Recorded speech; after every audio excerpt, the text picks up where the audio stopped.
Alors, dans cette vidéo, je vais aborder un sujet qui revient toujours dans les questions que les gens me posent. Richard, comment est-ce que je fais pour récupérer mon argent du marché?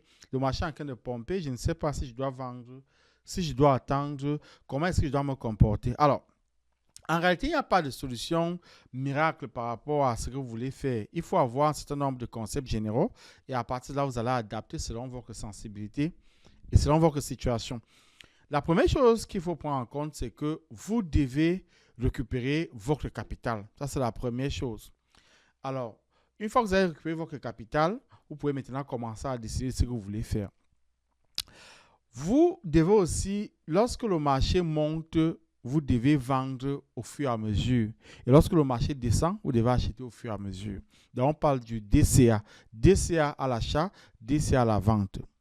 Alors, une fois que ces trois choses sont dites, nous avons à Zoukouli mis en place une stratégie pour vous aider à récupérer vos gains. Alors, encore une fois, c'est une stratégie que nous, on a mis en place.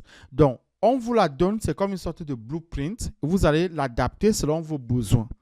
Donc, vous pouvez changer les pourcentages que nous, on a mis en place. Vous pouvez changer les indicateurs que nous, on a mis en place. Mais on voulait avoir quelque chose qui peut être utilisable par tout le monde.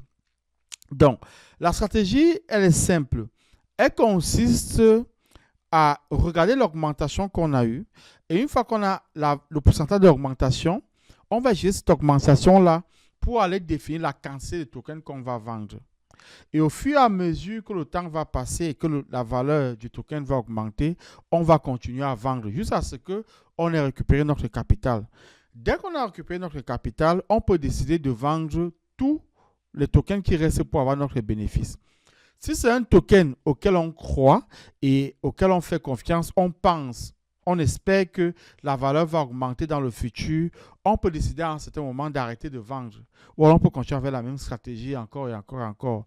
Il faut savoir que nous avons 2 ans devant nous, l'année 2025 et l'année 2026. Donc, il faudra être capable de faire nos achats et nos ventes pendant ces 2 années-là. Et après, de mon point de vue, le marché va retomber dans la dépression. Donc, voilà pour ce qui est de cette stratégie-là. Alors, j'ai 2 autres étapes par lesquelles je vais passer pour vous expliquer ça. Je vais vous l'expliquer sur le tableau blanc.